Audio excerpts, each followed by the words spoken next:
तो पूरा पूरा ध्यान से सुनो, आपको इतना कॉन्फिडेंस आ जाएगा कि यार कंप्यूटर में तो फुल मार्क्स पक्के हैं। ठीक है, तो सबसे फर्स्ट जो यहां पर डेफिनेशन आती है वो आती है नेटवर्क की। नेटवर्क होता क्या है?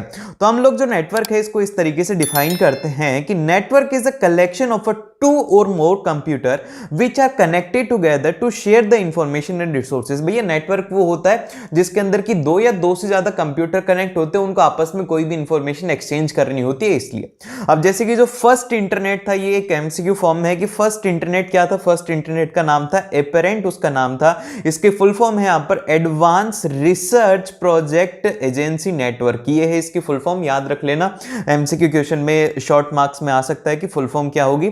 फिर इसके बाद में जो नेक्स्ट आता है कि जितने भी कंप्यूटर्स होते हैं ना वो सारे के सारे दो चीजों के ऊपर काम करते हैं, टीसीपी और आईपी के ऊपर। अब ये टीसीपी क्या होता है? टीसीपी की जो फुल फॉर्म होती है वो होती है ट्रांसमिशन कंट्रोल पैनल। अब देखिए ट्रांसमिशन कंट्रोल पैनल होता क्या है? Transmission control panel breaks the message into the smaller packets and also reassemble these into a original message. मतलब क्या होता है भैया? मतलब ये हुआ कि जैसे कि मान लो कि आपके पास में ना इतना मैसेज है कोई, तो कि ये क्या करेगा? टीसीपी क्या करता है कि उसको छोटे छोटे पैकेट्स के अंदर कर देता है, फिर उसके बाद में उसको डिलीवर करता है, जिससे कि उसको डिलीवर करना आसान हो जाता है। और फिर इसके बाद में जो नेक्स्ट आता है वो आता है कि हमारे पास में आईपी क्या होता है? आईपी इंटरनेट प्रोटोकॉल होता है। इसको हम लोग डिफाइन करते हैं कि address part of each packet, कि एड्रेस क्या होगा हर एक पैकेट का, वो होता है यहां पर इंटरनेट प्रोटोकॉल। अब हम देखते हैं कि जो हमारा इंटरनेट है ना, इसके यूजेस क्या क्या हैं। तो सबसे पहले जो यूज आपको लिखना है, एजुकेशन लिखना है, दूसरा रिसर्च है, तीसरा ऑनलाइन पेमेंट हो गया, सोशल नेटवर्किंग साइट्स वगैरह होगी, इन सभी में इंटरनेट को यूज में लिया जाता है। अब इसी के बाद में हम लोग बात करते हैं कि एडवांटेज क्या क्या है इंटरनेट के। अभी हम लोग ये जो इंटरनेट यूज कर रहे हैं, इससे क्या कोई फायदा भी होता है क्या? भैया पूरे ही फायदे हैं। सबसे पहले जो यहां पर इजी है वो है यहां पर कि आप इजीली कम्युनिकेट कर सकते हो। सेकंड है कि publishing a document on internet saves paper, क्योंकि जैसे कि अगर आप बुक खरीदते हो तो बुक के अंदर पेपर होते हैं, और वहीं पर अगर आप ऑनलाइन कोई डॉक्यूमेंट पढ़ रहे हो तो उसके अंदर पेपर की सेविंग होती है। तो ये इसका एक एडवांटेज होता है। और इससे अच्छा कि है ना बुक प्रिंट करते हो, उससे अच्छा तो ये होता है कि वही जो डॉक्यूमेंट है उसको लाखों लोग देख लें, जिससे कि क्या होगा कि लाखों पेड़ बच सकते हैं। फिर इसके बाद में नेक्स्ट आता है कि great access to the information which reduces the research time. अब इसका क्या मतलब हुआ? जैसे कि फॉर एग्जांपल के लिए अभी आप कंप्यूटर एप्लीकेशन का ये आपको वीडियो मिल गई जिसके अंदर की पूरा सिलेबस है। अभी यही अगर वीडियो आपको नहीं मिलती तो आप क्या करते? बुक ढूंढते, फिर बुक से पढ़ते, फिर उसके बाद में उसके नोट्स बनाते, फिर ये सब काम करते। लेकिन अभी आपका काम कितना आसान हो गया, आपने आए यूट्यूब के ऊपर हमारे चैनल को सब्सक्राइब किया हुआ था तो सीधी वीडियो आई कि भैया कंप्यूटर एप्लीकेशन का फुल सिलेबस रिवीजन कर लो, और तुमने फुल सिलेबस रिवाइज कर लिया। तो ये होता है यहां पर कि आपका रिसर्च का टाइम उसमें बच जाता है। फिर इसके बाद में नेक्स्ट आता है कि valuable resources for the companies. ये कंपनीज के लिए काफी ज्यादा एक वैल्यूएबल रिसोर्स होता है। अब ऐसा नहीं है कि इसके एडवांटेज हैं, अब इसके डिसएडवांटेज भी होते हैं इंटरनेट के। सबसे पहला यहां पर आता है कि साइबर फ्रॉड बहुत ज्यादा हो जाता है। जैसे कि वो स्कैम आप लोगों ने सुना होगा कि सर आपके फोन पर एक ओटीपी आया है, आप बताइए मैसेज, और जैसे ही वो बता देते हैं ओटीपी उतने में बैंक खत्म। और फिर इसके बाद में नेक्स्ट आता है कि major source of a computer virus. सबसे ज्यादा जो कंप्यूटर वायरस है वो इंटरनेट से ही आते हैं, सारे इंटरनेट के ऊपर ही वायरस पड़े हैं। फिर इसके बाद में जो नेक्स्ट पॉइंट आता है वो आता है कि difficult to check the accuracy of information. ये एक इसका सबसे बड़ा डिसएडवांटेज है कि आपको पता नहीं लगता कि वो जो इंफॉर्मेशन है वो कितनी ज्यादा सही है। और फिर इसके बाद में अगला जो पॉइंट आता है हमारे पास में वो आता है मॉडेम। अब मॉडेम क्या होता है? मॉडेम के एग्जाम के अंदर एक बार पिछले साल मैं बता रहा हूं आपको, ये 2019 के अंदर ये क्वेश्चन आया था कि व्हाट इज मॉडेम। तो मॉडेम याद रखना कि modem is a modulator and demodulated device. अब इसका क्या मतलब हुआ? मॉडेम की डेफिनेशन ये होगी कि converts the computer digital signal. Computer जो होता है वो हमेशा डिजिटल सिग्नल जनरेट करता है, उसको वो इस किस में कन्वर्ट करता है? वो करता है एनालॉग सिग्नल में, and transmit via telephone or a landline line and vice versa. कि मतलब क्या होता है कि जैसे कि हमारा जो कंप्यूटर होता है, कंप्यूटर क्या करता है कि डिजिटल एक सिग्नल जनरेट करता है, जिसको कि मॉडेम जो है उसको क्या कर देता है? एनालॉग सिग्नल के अंदर कन्वर्ट कर देता है। तो यही जो प्रोसेस होती है इसी को मॉड्यूलेटर और डीमॉड्यूलेटर कहा जाता है। फिर इसके बाद में जो नेक्स्ट पॉइंट आता है वो आता है वाईफाई। वाईफाई की फुल फॉर्म क्या होता है? वो होता है वायरलेस फिडेलिटी। ठीक है, वायरलेस फिडेलिटी इसकी फुल फॉर्म होती है।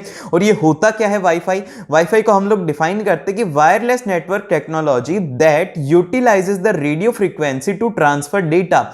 एक ऐसी वायरलेस नेटवर्क टेक्नोलॉजी है जिससे कि रेडियो फ्रीक्वेंसी को यूज करके डेटा को एक जगह से दूसरी जगह पर ट्रांसमिट कर देती है। और फिर इसके बाद में जो नेक्स्ट आता है वो आता है हमारे पास में LTE, जो कि आप लोगों के फोन में है ना। तो LTE को को हम लोग डिफाइन करते हैं, LTE की जो फुल फॉर्म है वो है लॉन्ग टर्म इवोल्यूशन, और इसको हम लोग डिफाइन करते हैं कि high speed wireless broadband technology design to support the roaming internet access by the cell phone. ये बेसिकली एक ऐसी टेक्नोलॉजी है जिसकी हेल्प से क्या, अगर आप घूम भी रहे हो, जैसे कि ये जो वाईफाई होता है, वाईफाई तो एक जगह पर स्टेबल होता है, ब्रॉडबैंड होता है वो भी एक जगह पर स्टेबल होता है, उसका एक फिक्स एरिया होता है। लेकिन अगर मान लो कि आप बाहर गए हो, आपको बाहर इंटरनेट की जरूरत है, तो उस केस के अंदर क्या काम आता है, उस केस के अंदर आपके काम आता है LTE मतलब लॉन्ग टर्म इवोल्यूशन। फिर इसके बाद में नेक्स्ट जो यहाँ पर डेफिनेशंस आती है, जैसे कि वेब पेज हो गया, वेबसाइट हो गया, वेब ब्राउजर हो गया, ये सारी की सारी इंपॉर्टेंट है, तो ध्यान से सुनना। सबसे पहली जो आती है वो आती है वेब पेज। वेब पेज क्या होता है, जैसे आप किसी भी एक वेबसाइट के ऊपर जाते हो तो आपको कोई एक आर्टिकल मिलता है ना, वही वेब पेज होता है। तो हम लोग इसको डिफाइन करेंगे कि a backbone of a world wide web, ये बैकबोन है किसकी, वर्ल्ड वाइड वेब, जिसको कि हम लोग बोलते हैं www। ये होती है इसकी फुल फॉर्म, जो कि इंटरनेट का एक सबसे ज्यादा इंपॉर्टेंट पार्ट है, क्योंकि पूरा इंटरनेट इसी के ऊपर ही बेस्ड है। और फिर इसके बाद में नेक्स्ट आता है कि made up of a file और अ डॉक्यूमेंट, की एक वेब पेज जो होता है वो किसी एक फाइल से या फिर किसी डॉक्यूमेंट से मिलकर के बना होता है। फिर इसके बाद में आती है वेबसाइट। वेबसाइट क्या होगी, बहुत सारे वेब पेज को मिला दो तो वो एक वेबसाइट बन जाती है। तो वेबसाइट को हम लोग डिफाइन करेंगे कि group of related web page that follow the same theme and all the theme are connected together by hyperlink, कि सारे के सारे जो पेजेस हैं उनको एक साथ आप कनेक्ट कर दो एक ही जैसी थीम के, तो उनको हम लोग कहते हैं उस जो वो जो होता है ना एक कलेक्शन, उसको हम लोग कहते हैं वेबसाइट। फिर इसके बाद में नेक्स्ट आता है वेब ब्राउजर। अब वेब ब्राउजर क्या होता है, web browser is a software application that is used to retrieve and display the some content on world wide web, कि जैसे कि मान लो कि आपको अगर वर्ल्ड वाइड वेब के ऊपर कुछ देखना है, तो आप ऐसा तो है नहीं कि जैसे कि बुक होती है, बुक को खोल के देख तो ऐसे देख लोगे, नहीं। इसके लिए आपको एक सॉफ्टवेयर एप्लीकेशन चाहिए, जिससे कि आप है ना आसानी से वर्ल्ड वाइड वेब को एक्सेस भी कर पाओगे, और वहां पे जाकर के वो जो वेबसाइट्स वगैरह हैं, वेब पेज वगैरह, वो आपको वहां पे डिस्प्ले हो पाएंगे। फिर इसके बाद में जो नेक्स्ट आता है वो आता है वेब क्लाइंट। वेब क्लाइंट क्या होता है, web client is a special program designed as a user interference through which message are send to the web server. भैया सिंपल सा ये होता है कि एक ऐसा स्पेशल प्रोग्राम होता है जिससे कि क्या होता है कि एक यूजर इंटरफेरेंस करता है सर्वर के साथ में, कि उसको कौन सी इंफॉर्मेशन चाहिए, कौन सी इंफॉर्मेशन नहीं चाहिए। जैसे कि अभी आप आई हो यूट्यूब के ऊपर, तो आप यहां पर यूट्यूब पर जब सर्च कर रहे हो तो आप उसके सर्वर को बोल रहे हो कि भैया मेरे को ये सर्च करना है, फिर सर्वर जो है आपकी रिक्वेस्ट को सुनता है, फिर आपको वो चीजें दिखाता है। तो ये काम होता है यहां पे उसका, किसका, वेब सर्वर का और वेब क्लाइंट का। अब यहीं पर ही वेब सर्वर क्या होते हैं, web server is a computer program that save the HTML pages or a file from the web client. कि जैसे कि मान लो कि अभी मैं क्या हूं, मैं एक वेब क्लाइंट हूं, किसका हूं, यूट्यूब का। अब जो यूट्यूब है, यूट्यूब एक सर्वर है, बहुत सारे कंप्यूटर्स हैं, तो मैं यहां से क्या करता हूं कि ये जो मैंने वीडियो बनाई है इसको अपलोड करता हूं, तो ये यूट्यूब के सर्वर पर जाकर के अपलोड होगी। तो यहां पर क्या हुआ कि इसके ऊपर फाइल अपलोड की जाती है, जिससे कि जो क्लाइंट है उन फाइल को एक्सेस कर पाएगा। और फिर इसके बाद में जो नेक्स्ट आता है वो आता है हमारे पास में, जैसे कि ये जो देखो नेक्स्ट वाली जो डेफिनेशन है बड़ी ही ज्यादा इंपॉर्टेंट है, वो ये है कि every web server connected to a internet is associated with the unique address, जिसको कि हम लोग आईपी एड्रेस बोलते हैं। जैसे कि जो हमारा वेब सर्वर है ना, उसका एक यूनिक एड्रेस होता है, उस एड्रेस को हम लोग कहते हैं आईपी एड्रेस। और यहां पे आपसे एग्जाम में भी आ सकता है कि व्हाट इज आईपी एड्रेस, तो ये डेफिनेशन इंपॉर्टेंट है। फिर इसके बाद में नेक्स्ट आता है वेब एड्रेस, या फिर आप इसको बोल सकते हो URL, जिसकी की फुल फॉर्म होती है यूनिफॉर्म रिसोर्स लोकेटर। अब ये क्या होता है, जैसे कि अभी वेब पेज है, बहुत सारे हजारों लाखों करोड़ों अरबों वेब पेज हैं, तो अभी अगर आपको मान लो कि एक पर्टिकुलर वेब पेज के ऊपर जाना है, तो आप कैसे जाओगे, जैसे कि घर हैं, बहुत सारे लाखों घर हैं, और आपको एक घर के ऊपर जाना, अपने घर के ऊपर जाना है, तो कैसे जाते हो, तो आप उसका एड्रेस देखते हो। तो इसी तरीके से जो वेब पेज होते हैं इनका भी एक एड्रेस होता है, उस एड्रेस के ऊपर जाकर के वो वेब पेज आपको मिल जाता है। तो हम लोग इसे डिफाइन करेंगे कि each web page has a address describing where it can be found and this address is called the web address, कि ये एक ऐसा एड्रेस होता है जो डिस्क्राइब करता है कि भैया ये वेब पेज वहां पे मिलेगा, तो वहां पे जाकर के देखो। इसको ही हम लोग कहते हैं वेब एड्रेस, या फिर हम लोग इसे URL भी कहते हैं। और फिर इसके बाद में नेक्स्ट आता है मेल। मेल को हम लोग डिफाइन करें, ईमेल, सॉरी मैंने मेल बोल दिया, ईमेल। ईमेल को हम लोग डिफाइन करेंगे इलेक्ट्रॉनिक मेल। अब इसकी डेफिनेशन क्या होती है, इसकी डेफिनेशन होती है कि पेपरलेस, ये यहां पर बॉस नहीं लिखा हो, paperless method of sending messages, notes, picture and even sound files from one place to another place using using the internet as a medium, कि आप एक जगह से दूसरे जगह के ऊपर कोई इमेज भेजनी है, आपको कोई फाइल भेजनी है, पीडीएफ भेजनी है, तो उस केस के अंदर आप जो यूज में लेते हो उसको हम लोग कहते हैं ईमेल। जैसे कि मेल के अंदर क्या होता है, मेल का मतलब होता है कि आप कोई भी चीज किसी को मेल कर रहे हो, जैसे कि मेल आप कोई लेटर भी कर सकते हो, मेल आप कोई सामान भी कर सकते हो एक बॉक्स के अंदर। तो इसी तरीके से क्या होता है कि ईमेल में क्या होता है कि इलेक्ट्रॉनिक वे से आप उसको मेल कर रहे हो, जिसके अंदर कि आपकी फाइल्स, इमेज वगैरह, डॉक्यूमेंट्स वगैरह हैं। फिर इसके बाद में नेक्स्ट आता है कि what are the advantage of email, की एडवांटेज क्या क्या है ईमेल के। तो सबसे पहला जो एडवांटेज है वो है यहाँ पर कि इसकी स्पीड अप हो जाता है वर्क फ्लो, आप बहुत ही जल्दी 1 सेकंड के अंदर मेल पहुंच जाती है। फिर सेकंड आता है कि it saves paper and printing cost, इससे पेपर भी सेव होते हैं, प्रिंटिंग कॉस्ट भी सेव होती है। File and images can attach to an email, और आसानी से आप फाइल और इमेज को अटैच कर सकते हो ईमेल के साथ में। फिर इसके बाद में आता है multiple copies of a message can be send at a once, कि एक साथ में आप है ना बहुत सारी कॉपीज को सेंड कर सकते हो बहुत सारे पीपल को, ये इसका एडवांटेज होता है। देन फिर इसके बाद में ऐसा नहीं है कि एडवांटेज ही है, इसके डिसएडवांटेज भी हैं। तो इसका सबसे पहले जो डिसएडवांटेज है वो ये है कि इट कैन कैरी वायरस, इसके अंदर आप वायरस भी डाल करके भेज सकते हो अपने दोस्त को परेशान करने के लिए, कि देखो ये वायरस डाउनलोड किया, फिर उसके बाद में उसको वायरस भेज दिया तो क्या हो गया, उसका कंप्यूटर खराब हो गया। तो ऐसा मत करना है, तुम्हारा दोस्त ही है, उसने कुछ नहीं बिगाड़ा, ठीक है। फिर इसके बाद में नेक्स्ट आता है कि limit the size of a data file and can be sent, कि आप है ना जो डेटा साइज है वो लिमिटेड होती है, कि जैसे कि आप 5 MB की फाइल भेज सकते हो, 6 MB की फाइल भेज सकते हो, ये लिमिटेड होता है। फिर इसके बाद में नेक्स्ट आता है कि hasty medium to convey emotions, और इसके अंदर काफी ज्यादा हेस्टी मीडियम हो जाता है, जिससे कि आप ना अपने जो इमोशंस है वो नहीं बयां कर सकते उसके थ्रू। फिर इसके बाद में जो नेक्स्ट आता है वो आता है ई लर्निंग, जो कि अभी आप लोग कर रहे हो, जिसके अंदर की इलेक्ट्रॉनिक चीजें इन्वॉल्व होती हैं, फिर इंटरनेट इन्वॉल्व होता है, उसको हम लोग कहते हैं ई लर्निंग।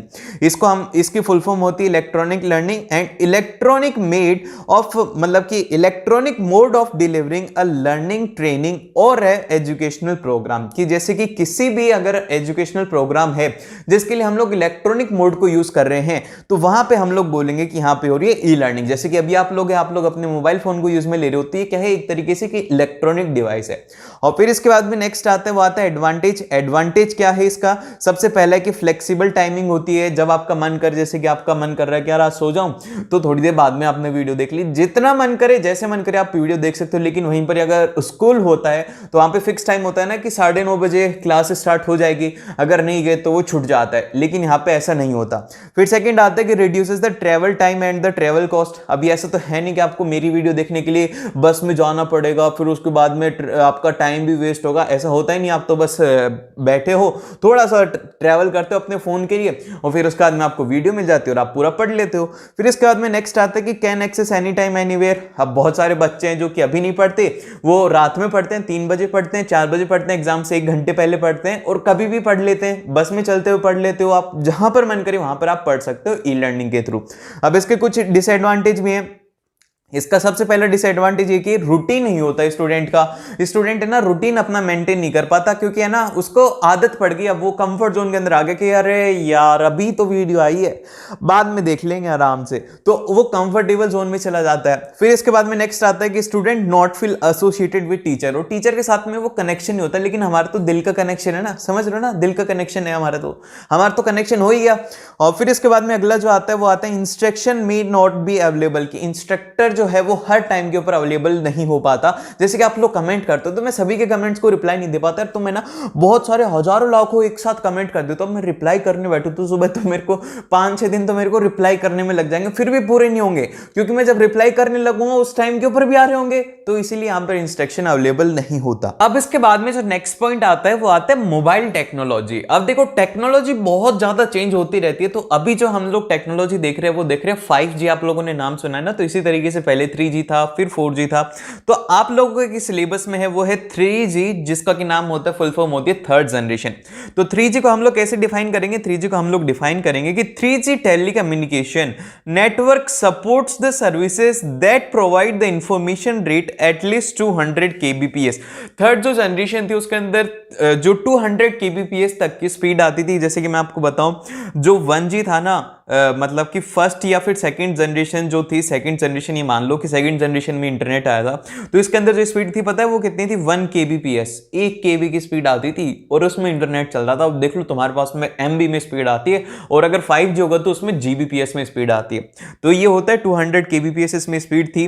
और यहाँ पे क्या हो सकता था, आप थर्ड जनरेशन से क्या क्या ट्रांसफर कर सकते थे कि add multimedia facilities that allows the videos and audio and the graphic application, जिससे कि आप ना ऑडियो सेंड कर सकते हो, वीडियो सेंड कर सकते हो, फिर कोई भी एक ग्राफिक एप्लीकेशन को उसमें रन कर सकते हैं। फिर इसके बाद में जो नेक्स्ट आता है वो आता है फोर्थ जनरेशन ऑफ इंटरनेट, जो कि अभी थोड़े टाइम पहले थी, पिछले साल थी। अब नई जनरेशन आ चुकी है, वो आ चुकी है 5G। और ये क्या आता है, इसको हम लोग क्या बोलेंगे, ये बोलेंगे कि it is the successor of a 3G का नेक्स्ट वर्जन है ये।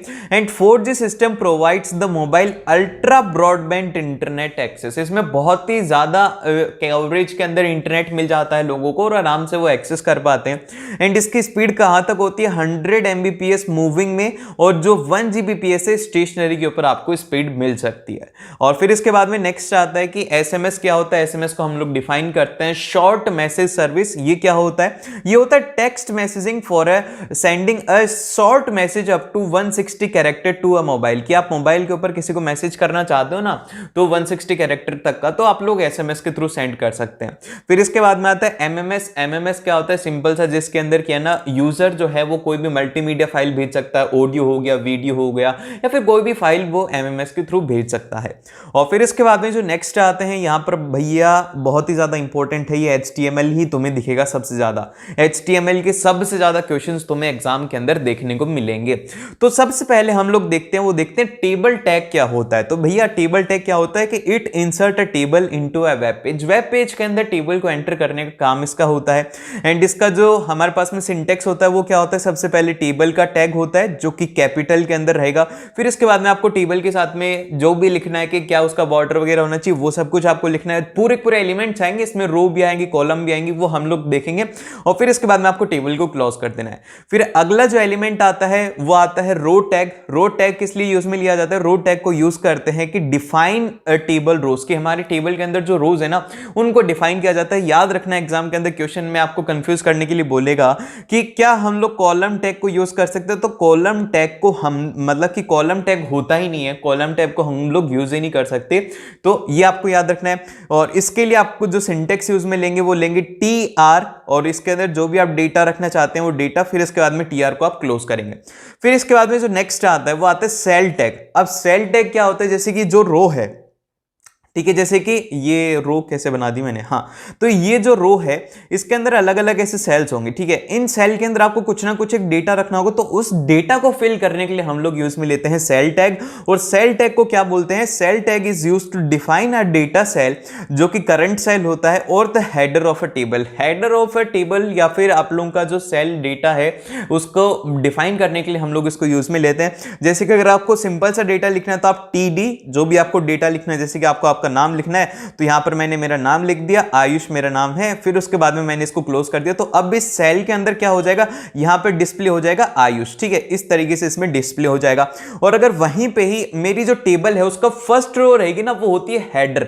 तो अगर मेरे को हेडर लिखना है ना, तो हेडर के लिए मैं यहां पर यूज में लूंगा TH, और फिर जो भी मेरे को हेडिंग डालनी है वो, फिर इसके बाद में TH को क्लोज कर दूंगा, हेडर के लिए है ये। फिर इसके बाद में नेक्स्ट आता है कि आपको अलाइन करना है, कि आप चाहते हो कि मेरी टेबल थोड़ी सेंटर में हो या फिर ऐसे हो वैसे हो, जैसे भी आप करना चाहो, तो उसके लिए आप बोलेंगे कि table align is equal to left right या फिर सेंटर में, आप जैसे भी उसको रखना चाहते रखिए। फिर इसके बाद में जो नेक्स्ट आता है वो आता है भैया हाइट। हाइट क्या होता है? एक क्वेश्चन जो पिछले साल MCQ में पूछा गया था कि हाइट और जो वेट होती है उसको हम लोग किस में मेजर करते हैं। तो याद रखना कि height and weight are measured in pixels के अंदर हम लोग हाइट और वेट को मेजर करते हैं। इंचेस में आपको दिया जाएगा, इंचेस के अंदर, फीट के अंदर या फिर सेंटीमीटर में, तो आपको लिख के आना होगा पिक्सल्स। और यहां पर इसके लिए जो सिंटेक्स हम लोग यूज में लेंगे कि table height is equal to pixel. कितना पिक्सल चाहिए? पिक्सल नहीं लिखना है, ये कितना पिक्सल चाहिए। जैसे कि 2 पिक्सल चाहिए तो आप 2 लिखेंगे ऐसे, ठीक है, ऐसे आपको लिखना है। फिर फिर इसके बाद में नेक्स्ट आता है कि बैकग्राउंड कलर, आपको पीछे बैकग्राउंड कलर कैसा चाहिए, आपको अगर ब्लू चाहिए तो आप लिखेंगे कि टेबल बैकग्राउंड और BG colour is equal to blue आपको चाहिए, और अगर रेड चाहिए तो रेड लिखेंगे, और अगर जैसे कि ब्लू कैन चाहिए तो वो लिख सकते हैं, और जितने भी कलर है ना वो सब आप लिख सकते हो इसमें। फिर इसके बाद में नेक्स्ट आता है, वो आता है वी अलाइन, जो कि क्या होता है कि वर्टिकल अलाइनमेंट होता है किसी भी एक टेबल का, कि आपको मान लो कि आपकी जो रो है उसको वर्टिकली अलाइन करना है, तो उसके लिए हम लोग इस टैग को यूज में लेते हैं। तो ये होता है TRV अलाइन। इसके लिए आपके पास में रहेगा टॉप, बॉटम एंड मिडल, ये तीन रहते हैं इसके अंदर वर्टिकल अलाइनमेंट के अंदर, और वहीं पर ये जो नॉर्मल अलाइनमेंट होता है उसके अंदर होता है लेफ्ट, राइट और सेंटर। फिर इसके बाद में नेक्स्ट आता है, वो आता है रो स्पैन। ये थोड़ा ध्यान में रखना क्योंकि एग्जामिनर आपको एक HTML कोड आएगा क्वेश्चन के अंदर, उसके अंदर याद रखना है कि रो स्पैन आपको यूज में करना है जहां पे कि आपको दो सेल जो है रो के आपको मर्ज करने पड़ जाए। जहां पे भी आप दो सेल मर्ज करोगे वहां पर आप लोग इसको यूज में लेंगे। और इसी तरीके से एक होता है, वो होता है कॉल स्पैन। क्या होता है? वो होता है कॉल स्पैन होता है। ये किसके लिए होता है? ये होता है आपको कॉलम को मर्ज करने के लिए। ठीक है, समझ रहे हो मेरी बात? दो कॉलम को अगर मर्ज करना है तो आपको लिखना है, और इसका जो हमारे पास में टैग रहता है, सिंटेक्स रहता है, वो रहता है कि TD रो स्पैन, कितने आपको नंबर ऑफ सेल्स लगाने हैं वो आप यहां पर लिख देंगे। अब मैंने एक बहुत ही सिंपल सा, बहुत ही बेसिक से एक टेबल दिया है, इसका हम लोग कोड लिखेंगे। ये है हमारी HTML टेबल। ये क्या है? देखो ध्यान से देखो, ये है इसकी हेडिंग। क्या है? ये है इसकी हेडिंग, H1 में है, और मैं इसका जो कलर है वो बोल देता हूं कि इसका जो बैकग्राउंड कलर है वो है ब्लू, और ये है हमारी टेबल। तो इसके अंदर ये जो ऊपर वाली रो है ना, ये वाली रोल नंबर, नेम और क्लास, तो ये क्या हो जाएगी? ये हो जाएगी हमारे पास में, मैं इसको कलर चेंज करके लिख देता हूं, ये हो जाएगा हेडर। ठीक है, और हेडर के लिए हम लोग क्या लिखेंगे? वो TH वाला है ना, वो लिखेंगे इसमें।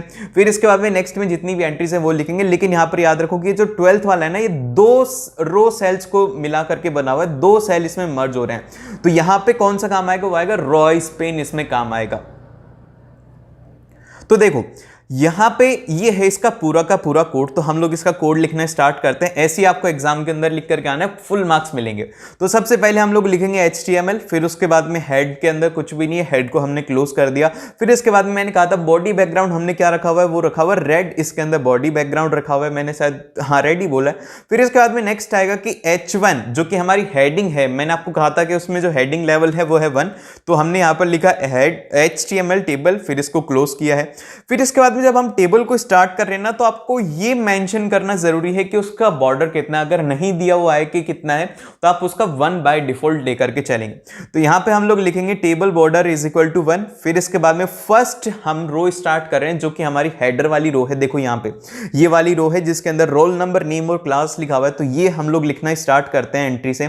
TR फर्स्ट रो स्टार्ट हो चुके हैं। इसके अंदर पहला जो एलिमेंट है और वो रहेगा TH से हम लोग करेंगे, क्योंकि हेडर एलिमेंट है, तो ये हो जाएगा रोल नंबर, फिर इसको क्लोज करेंगे। फिर इसी तरीके से नेम हो गया, क्लास हो गया, ये तीन आपको एलिमेंट डालने। अब ये रो क्लोज हो जाएगी, तो यहां पे क्या हो गया? इससे आपका ना पहली जो हेडर वाली है ना रो, वो कंप्लीट हो चुकी है। अब इसके बाद में अगली जो आपके पास में आएगी वो आएगी यहां पे TR नेक्स्ट रो है, जिसके अंदर कि आपने एंट्रीज डाल रखी है, जैसे कि TD1 फर्स्ट सेल के अंदर आपको 1 चाहिए, सेकंड सेल के अंदर आपको ABC वैल्यू चाहिए, थर्ड सेल के अंदर आपको 10th वैल्यू चाहिए, और ये क्लोज कर दिया।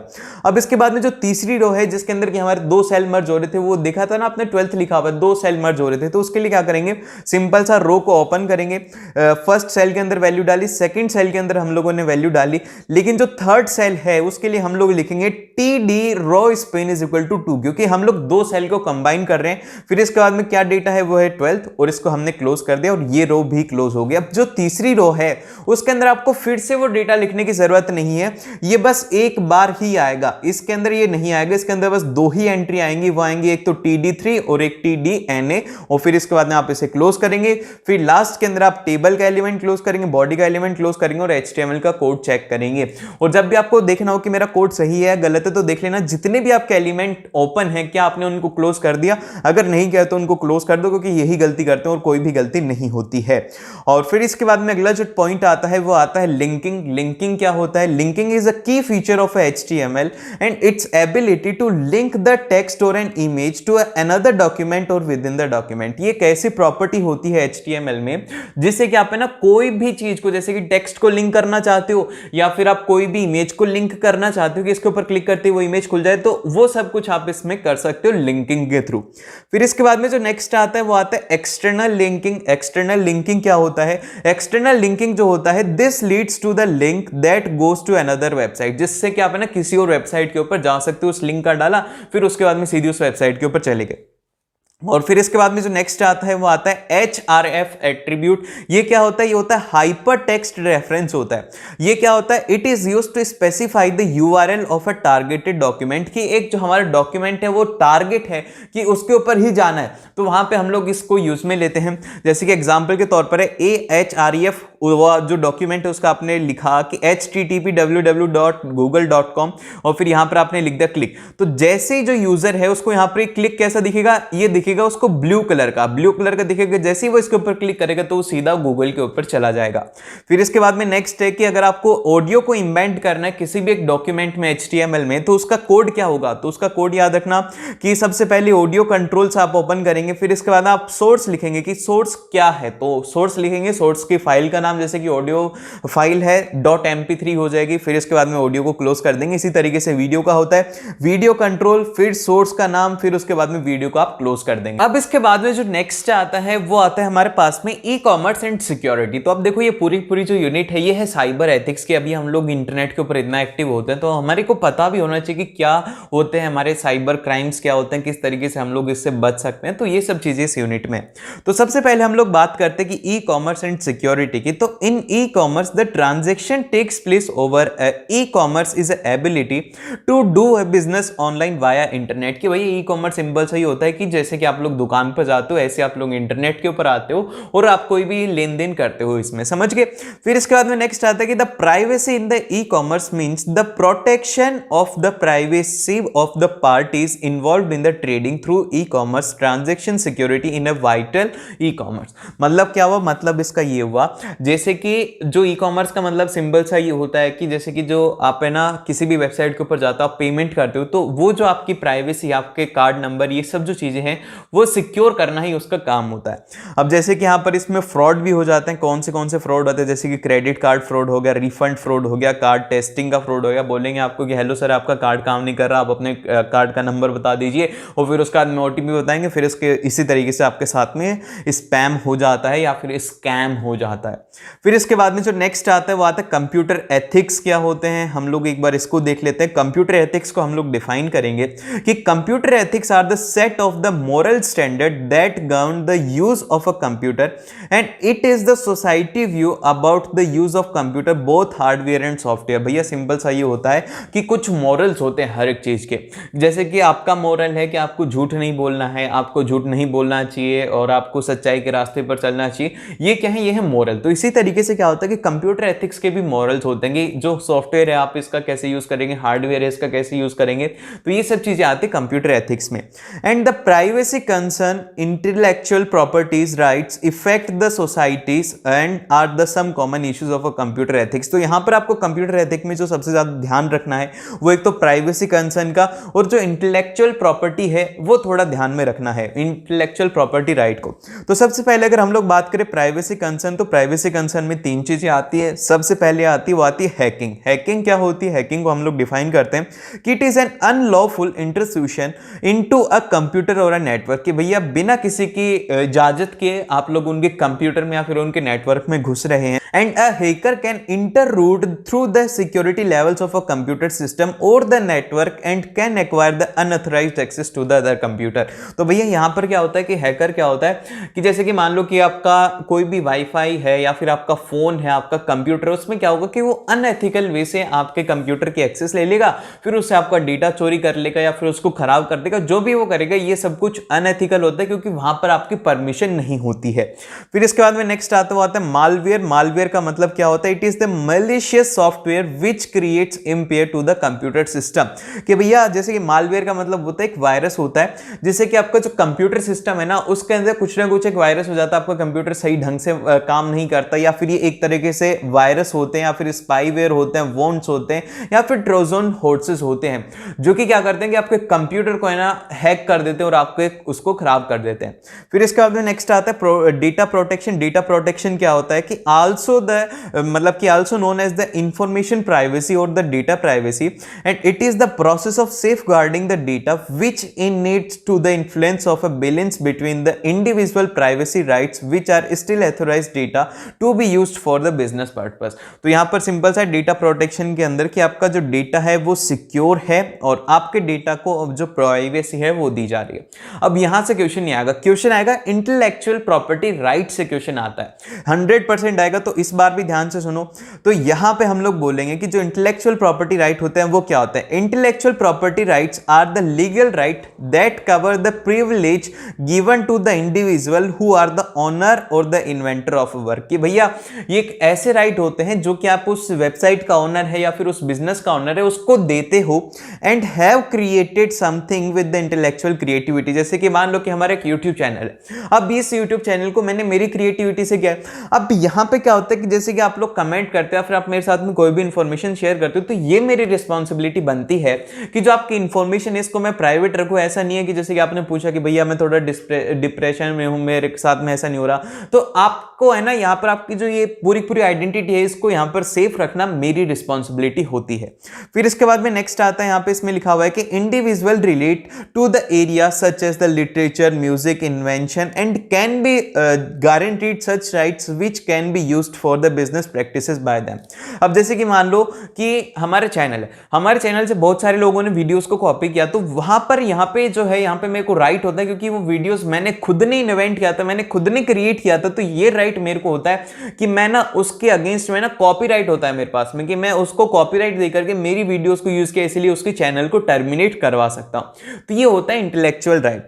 अब इसके बाद में जैसे कि यहाँ पे इसमें नेक्स्ट जो पॉइंट लिखा हुआ है वो लिखा हुआ है कि the creator and the inventor gets the exclusive right against any misuse of a work without his or her prior information.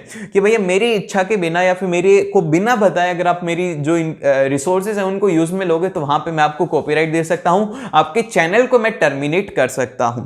फिर इसके बाद में नेक्स्ट आता है कि however the rights are guaranteed for a limited peoples to a period of a time to maintain equilibrium. यहां पर जो राइट्स होते हैं ये एक लिमिटेड पीरियड ऑफ टाइम के लिए होते हैं जिससे कि इक्विलिब्रियम मेंटेन रहे। And the following activities which are covered in the intellectual activity ये गिवन है, जैसे कि इंडस्ट्रियल डिजाइनिंग हो गया, साइंटिस्ट डिस्कवरीज हो गया, protection against the unfair competition हो गया, लाइब्रेरी हो गया, आर्टिस्ट हो गया। ये सब आप एक बार पढ़ लेना, लेकिन जो सबसे ज्यादा इंपॉर्टेंट है ना वो ये है, ठीक है। 5 से 6 होती हैं जो कि इंपॉर्टेंट होती हैं। जैसे कि इंटेलेक्चुअल प्रॉपर्टी में सबसे पहला होता है वो होता है पेटेंट। पेटेंट क्या होता है? पेटेंट होता है जैसे कि आपने खुद ने कोई इन्वेंशन किया है तो उस इन्वेंशन से गवर्नमेंट आपको एक ऐसी अथॉरिटी देती है कि उस इन्वेंशन को कोई और नहीं कर सकता, वो इन्वेंशन आपका ही माना जाएगा और आपके परमिशन के बिना नहीं करेगा। फिर चाहे आप उसको सेल कर सकते हो, उसके बाद में यूज कर सकते हैं, लेकिन ऐसे आपके इन्फॉर्मेशन के बिना नहीं यूज में लिया जाता। फिर इसके बाद में जो नेक्स्ट आता है वो आता है ट्रेडमार्क हो गया, और इसके साथ में हो गया ट्रेड सीक्रेट हो गया, लेआउट डिजाइन हो गया, इंडस्ट्रियल डिजाइन हो गया और कॉपीराइट हो गया। ये सारी की सारी होती है इंटेलेक्चुअल प्रॉपर्टीज। तो ये याद रखना, इसका स्क्रीनशॉट ले लो और इसको याद रख लेना इस डायग्राम को। फिर इसके बाद में जो नेक्स्ट आता है वो आता है सॉफ्टवेयर लाइसेंस और प्रोप्राइटरी लाइसेंस, फिर free software, open source software. ये 4 चीजें इंपॉर्टेंट है। तो सबसे पहले हम लोग बात करते हैं कि सॉफ्टवेयर लाइसेंस क्या होता है। A software licence agreement is a contract between the licensor or the author and the purchase of a piece of which establish the purchase rights. मतलब जैसे कि देखो कि एक सॉफ्टवेयर होता है, जैसे कि मान लो कि एडिट करने के लिए मैं जो सॉफ्टवेयर यूज करता हूं एडोबी प्रीमियर प्रो होता है। अब उसका एक एनुअल सब्सक्रिप्शन होता है। तो वहां पर क्या होता है कि जिसने उसको इन्वेंट किया था उसने उस जो सॉफ्टवेयर है उसको इन्वेंट करके और उसने ना उसको सेल कर रखा है कि जैसे कि साल भर के लिए मेरे को उसके लिए कुछ पे करना होता है। तो वही यहां पर एक तरीके से क्या होता है कि जो एग्रीमेंट होता है ना, सॉफ्टवेयर लाइसेंस दे देता है मेरे को कि 1 साल तक मैं उनका यूज कर सकता हूं। अगर मैं उनके लाइसेंस के बिना यूज करता हूं तो वो जो होता है एक तरीके से क्या बोलते हैं उसको, पायरेटेड सॉफ्टवेयर हो जाता है और उस केस के अंदर वो जो मेरा सॉफ्टवेयर है उसको डिलीट कर सकते हैं, लेकिन ये मेरे को लाइसेंस देते हैं कि मैंने उनको कुछ अमाउंट पे किया है, तो इससे वो मेरे को लाइसेंस दे रहे हैं कि मैं 1 साल तक उसको यूज कर सकता हूं। फिर इसके बाद में नेक्स्ट आता है कि it define how the software can be used and what happen in the event of breach, ठीक है। फिर इसके बाद में नेक्स्ट आता है प्रोप्रिएट सॉफ्टवेयर। तो ये क्या होते हैं, प्रोप्रिएट सॉफ्टवेयर जो कि sometimes refer to the closed software होते हैं, जो कि is a software that are legally remains the property of organization or a group. मतलब क्या हुआ, मतलब ये हुआ कि एक ऐसे सॉफ्टवेयर जो कि हमेशा ही उस ऑर्गेनाइजेशन के सॉफ्टवेयर रहेंगे, वो कोई भी चेंज नहीं कर सकता है, और the individual who created it, जिसने भी उसको क्रिएट किया ना, हमेशा के लिए उसके ही वो सॉफ्टवेयर रहने वाले हैं। And the organization that on the rights to the product usually do not release the source code and may enlist those who have purchased the special licence की कैन यूज इट। अभी जो मैंने example दिया था ना, वो इसका example था। तो जैसे कि वहां पर मैंने एडोबी प्रीमियर प्रो खरीदा है, तो उसके लिए मैंने कुछ एक अमाउंट पे किया है, तो वही यहां पे होता है।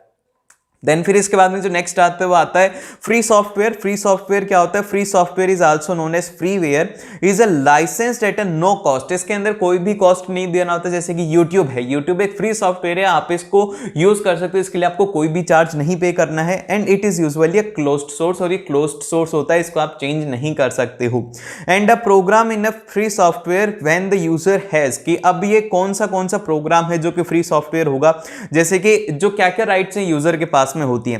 तो सबसे पहले the freedom to run the program for any purpose, कि वो किसी भी पर्पस के लिए उस प्रोग्राम को रन कर सकता है। The freedom to access the source code and study how the program works, आप उसके सोर्स कोड को देख सकते हो और वो किस तरीके से वर्क करता है, ये राइट होता है।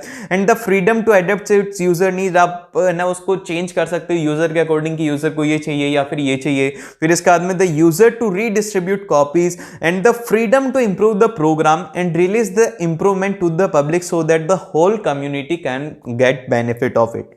फिर इसके बाद में जो नेक्स्ट आता है वो आता है हमारे पास में open source software. Open source software क्या होते हैं, open source software is a free and openly available to everyone, कि ऐसे सॉफ्टवेयर जो कि हर किसी के लिए अवेलेबल हो और हर कोई उनको यूज कर सके। And people who create open source product publish the code and allow the other user to use it and modify it. जो लोग उसको क्रिएट करते हैं वो दूसरे यूजर्स को भी अलाउ करते हैं कि उसको कोड करें और उसको मॉडिफाई भी कर सकते हैं। फिर इसके बाद में communities of programmers often work together to develop the software and support the users and open source product are usually tested in the public by online contributors. फिर इसके बाद में जो नेक्स्ट आता है वो आता है राइट टू इंफॉर्मेशन एक्ट, जो कि आरटीआई है। अब ये क्या बोलता है, it is the revolutionary act under which a common man can demand any government agencies to furnish the information. And फिर इसके बाद में है कि यहां पर the organisation is bounded to provide the information that within the 30 days and following which officer concern is slapped with the monetary fine. इसका मतलब क्या होता है, इसका मतलब ये है कि ये एक्ट आपको ये राइट देता है कि आप किसी भी ऑर्गेनाइजेशन को जाकर के पूछ सकते हो कि आपके काम करने का तरीका क्या है, आपको ये इंफॉर्मेशन चाहिए, आप अगर उसके अंदर काम करते हो, या फिर आप गवर्नमेंट से भी पूछते हो कि भैया ये आप किस तरीके से काम कर रहे हो, कैसे कर रहे हो। तो यहां पे आरटीआई एक्ट जो है आपको पावर देता है कि आप उनसे जाकर के पूछ सकते हो। अगर वो उस टाइम पीरियड के अंदर नहीं बताते हैं तो उनके अगेंस्ट में ऑफिशियल एक एक्ट लिया जाएगा जिससे कि आपको मॉनेटरी फाइन उनको भरना पड़ता है। तो ये सब चीजें होती हैं आरटीआई के अंदर। आई होप कि आपको ये अच्छे से समझ में आएगा। ऑल द वेरी बेस्ट, मिलते हैं आप लोगों से नेक्स्ट वीडियो में।